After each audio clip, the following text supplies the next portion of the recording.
Mano stilius, žinai, kokius gauni arba kuriuos, sakysim, ten kostiumą ar ten baltinius dažniausiai reikia pasisiūt, kadangi nusipirkt nėra. Man irgi patinka laisvas stilius, kur nereikia, aišku, kaklaraiščių ar kola, kaip sakyt, baltinukai ar ten kažkokie tai, nežinau, maikutė, patogus kelnės ar džinsai.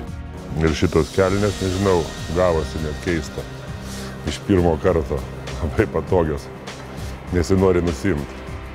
Aš atvažiuoju ir prašau, sakau, galima padaryti ant manęs ką nors. Nu, dažniausiai tai aš ten daugiau, sakau, kažkokį kostiumą pasisiūt reikia, kažkokių baltinių. Tai yra, kur ten ir Milane buvau, sakysim, visgi užvažiuodavom ten pažiūrėti. Pas Armani buvom, tai sutiko pasiūt, pasiuvo, supranti, liuks. Fainai guli, geri daiktai, ilgai groja. Visgi jie, aišku, nėra pigus ten, sakysim, jeigu žiūrėti kainą, bet jie ir atlaiko gerai. Sakysim, man, tokiem kaip aš, dideliem žmonėm, dažniausiai būna mažas pasirinkimas. Arba jo išvis nėra. O jų, kaip bebūtų, yra daug tų žmonių. Vien tik krepšinio pasaulio jau kiek jų yra. Ten, sakysim, yra Rochester Big & Tall parduotuvių tinklas, jis, aišku, visas Amerikoje ir yra dar, sakysim, viena parduotuvė yra Londone. Tai kaip, ten irgi, sakysim, viskas aišku. Kas yra, tai reiškia kažkurie va tie dėli žmonės, jie ir panašiais tais pačiais rūbeliais ir vaikšto, supranti. Nes daugiau nėra šansų jokių.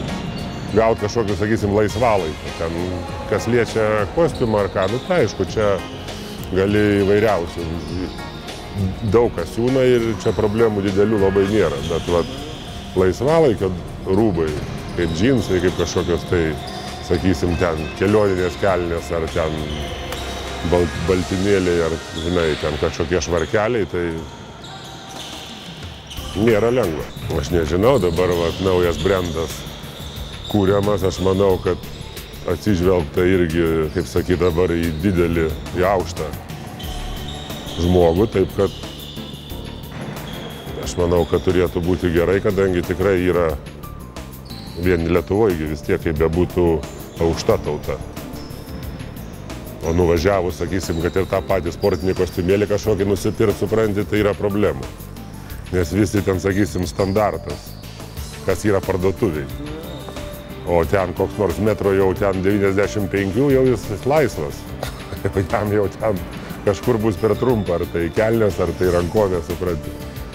O stambesnis vėl dar ten kažkur saga neusisega, ar užtrauktukas iš kartyro.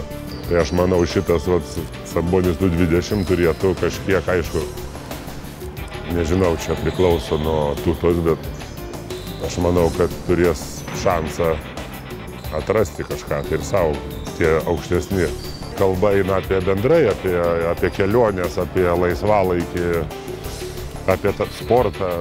Žodžiu, aktyvus žmogus. Kažkokie tai rūbai bus, nežinau, kaip kelionėm, pavyzdžiui, irgi reikalingi tokie, kad mažiau lamdytųsi turbūt.